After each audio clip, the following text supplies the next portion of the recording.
जय बाबा भोलेनाथ की। आप सभी पर भोलेनाथ जी की कृपा बनी रहे।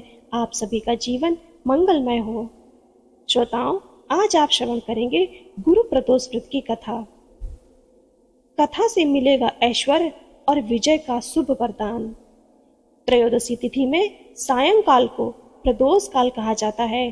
प्रदोष व्रत को मंगलकारी एवं शिव की कृपा दिलाने वाला माना जाता है।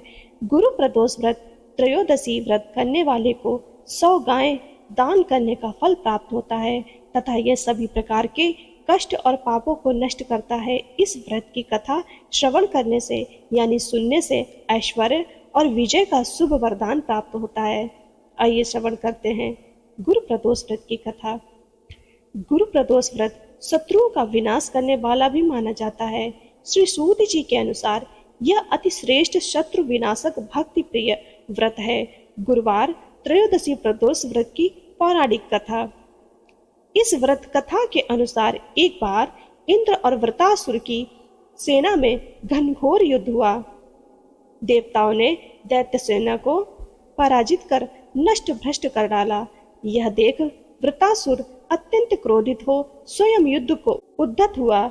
आसुरी माया से उसने विकराल रूप धारण कर लिया। सभी देवता भयभीत हो गुरुदेव बृहस्पति के शरण में पहुंचे। बृहस्पति महाराज बोले, पहले मैं तुम्हें वृत्रासुर का वास्तविक परिचय दे दूं।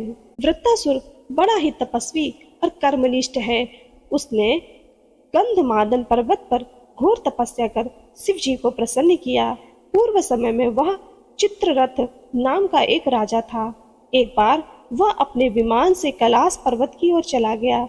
वहां शिव जी के वाम अंग में माता पार्वती को विराजमान देखकर वह उपहास पूर्वक बोला, हे प्रभु, मोह माया में फंसे होने के कारण हम स्त्रियों के वशीभूत रहते हैं, किंतु देवलोक में ऐसा दृष्टिगोचर नहीं हुआ कि स्त्री आलिंगनबद्ध हो सभा में बैठे।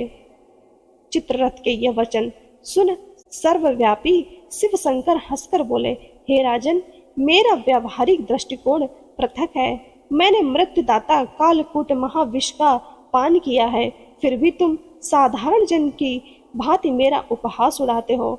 माता पार्वती क्रोधित हो चित्ररथ से संबोधित हुई, अरे दुष्ट, तूने सर्वव्यापी महेश्वर के साथ ही मेरा उपहास उड़ाया है, अतएव मैं तुझे वह शिक्षा दूंगी कि फिर तू ऐसे संतों के उपहास का दुस्साहस नहीं करेगा।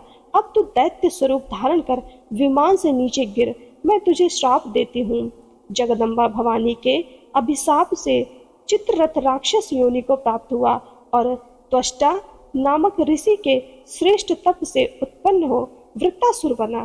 गुरुदेव बृहस्पति आगे बोले, वृत्तासुर बाल्यकाल से ही शिव भक्त था, अतः हे इंद्र, तुम बृहस्पति प्रदोष व्रत कर शंकर भगवान को प्रसन्न करो। देवराज ने गुरुदेव की आज्ञा का पालन कर बृहस्पति प्रदोष व्रत किया। गुरु प्रदोष के प्रताप से इंद्र ने शीघ्र ही वृत्तासुर पर विजय प्राप्त कर ली और देवलोक में शांति छा गई। अतः प्रदोष व्रत हर शिव भक्त को अवश्य करना चाहिए।